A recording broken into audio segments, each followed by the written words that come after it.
Mystery Disappearances Part 2. Previously, we explored 5 chilling and unexplained disappearances that left behind nothing but questions.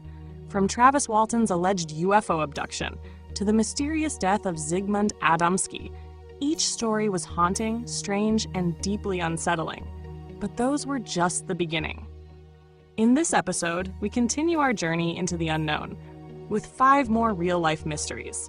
Each story is based on documented events. Each one happened to someone, somewhere. A daughter, a son, a friend. Here one moment, gone the next. Some of these cases are surrounded by suspicion, others by pure confusion. Some involve disturbing clues, and some leave behind nothing at all. These are not urban legends. They are real, verifiable cases, and they all remain unsolved.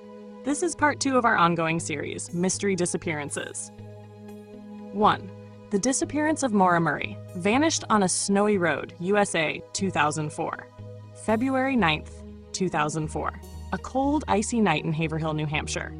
Maura Murray, 21 years old, was a nursing student at the University of Massachusetts Amherst. Bright, athletic, disciplined, but also troubled. She had recently been caught using a stolen credit card. She had crashed her father's car just days before.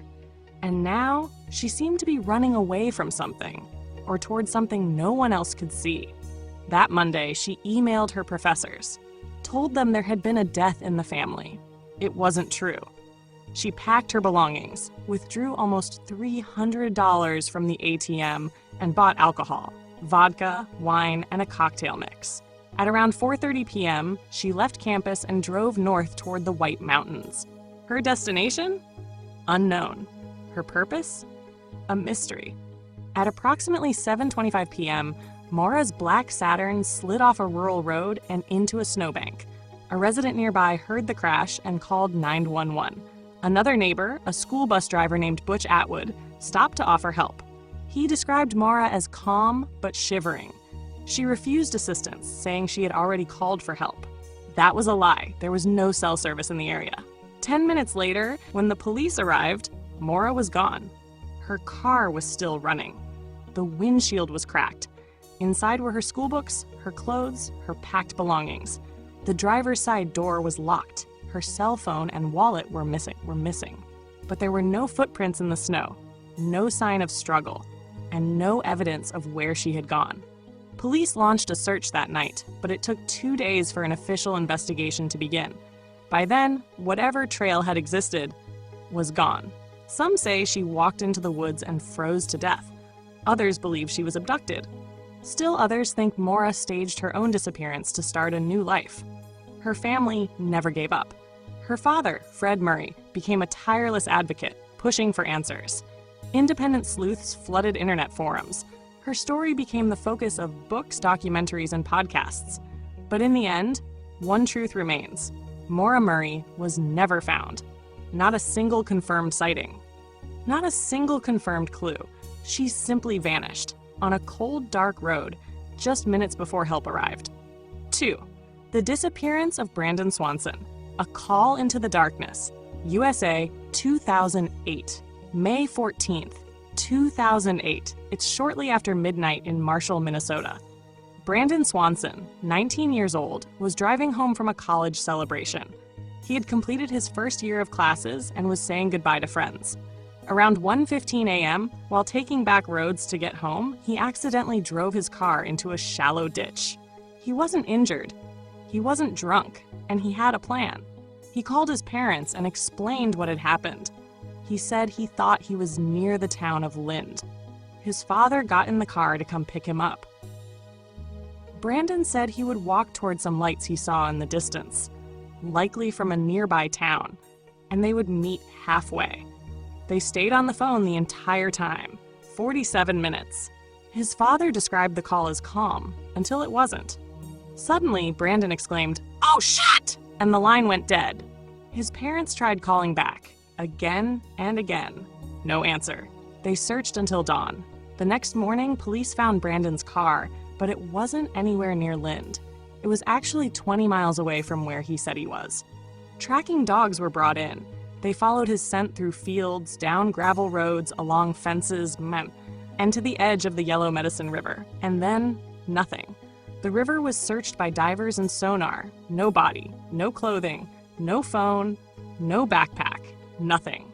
Some believe he fell into the river and drowned. But if so, why wasn't he found? Others suspect foul play, or a tragic accident, or perhaps something more unexplained. Every year, his parents leave the porch light on for Brandon, hoping somehow he'll find his way home. 3. The disappearance of Lars Mittank. Escape from the airport, Germany/Bulgaria, 2004, July 8th, 2014. Varna Airport, Bulgaria. Bulgaria. Lars Mittank, a 28-year-old man from Germany, was enjoying a beach vacation with friends. But during the last night of the trip, things took a bizarre turn. A fight broke out at a bar. Lars was punched in the ear, and a local doctor later diagnosed him with a ruptured eardrum. He was advised not to fly for medical reasons. His friends went home. Lars stayed behind alone. The following days were strange. Lars changed hotels. He called his mother in hushed tones, saying he felt unsafe, that people were following him. He sent text messages asking her to cancel his credit card. He was paranoid, frightened. Surveillance footage showed him pacing in hotel lobbies, peeking around corners, clearly nervous. On the day of his rescheduled flight, Lars went to the airport. He checked in. Everything seemed fine. Then he visited the airport medical clinic. Minutes later, without warning, Lars jumped up and ran out of the building. Cameras caught him sprinting across the terminal, through the parking lot, and into a nearby field. He left behind his luggage, passport, phone, everything. He hasn't been seen since. What was he running from? A hallucination? A threat? A delusion? Some believe he had a sudden psychotic break. Others believe he was being followed, perhaps by criminals or even secret agents. His case has become one of the most watched missing persons videos on YouTube, with millions of views and countless theories. But theories don't bring closure, and Lars Mittank is still missing. The Somerton Man, Tamam Shud, Australia, 1948. December 1st, 1948. A man is found dead on Somerton Beach, just south of Adelaide. He is immaculately dressed, suit, tie, shiny shoes, and completely anonymous. There is no wallet, no identification, not even labels on his clothing. All of them had been carefully removed. His fingerprints match no one in any known database.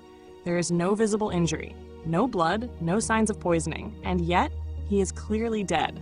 The only clue? A hidden pocket sewn into his trousers. Inside it, a tiny rolled-up scrap of paper. Printed on it, 2 words, Tamam Shud. Translation? It is finished.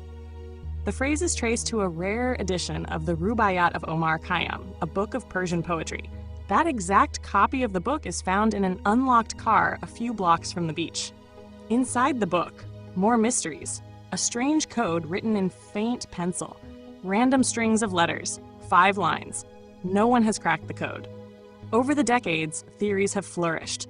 Was he a Cold War spy, a scorned lover, a rogue agent, or something more supernatural?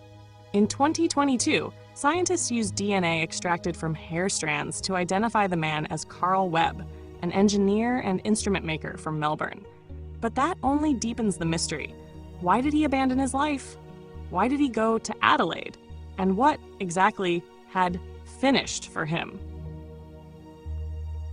The disappearance of Amy Lynn Bradley, lost at sea, Caribbean 98. March 24th, 1998. Amy Lynn Bradley, a bright, athletic, 23-year-old woman, was traveling with her family on a Royal Caribbean cruise ship called Rhapsody of the Seas.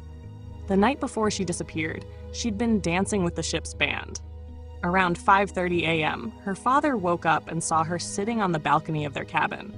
When the family woke again at 6 a.m., Amy was gone. She hadn't taken her shoes, her ID, her belongings, nothing. The ship was searched, but not immediately. And by the time any serious investigation began, the vessel had docked. What followed were years of strange sightings. A Canadian tourist claimed she saw Amy in a brothel on the island of Curacao, and that Amy begged her for help. A U.S. Navy sailor claimed a woman approached him in a bar and identified herself as Amy Bradley. An image surfaced of a woman who looked remarkably like her, lying on a bed in distress. Her family believes she was kidnapped, sold into human trafficking. The FBI investigated. A reward was offered.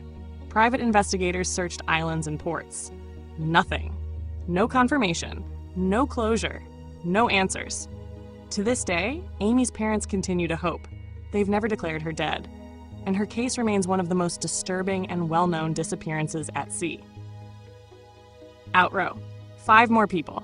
5 more mysteries. Each story leaves behind its own haunting silence, a place where answers should be, but aren't. A moment in time that never moved forward. Some disappeared on snowy roads, some vanished at sea. Some may have run, others were taken. But in all cases, one fact remains. They were here. And then they weren't. And somewhere, the truth still waits to be found. If these stories leave you wondering, you're not alone. Subscribe to the channel, leave a comment, and remember, the unexplained is never far away.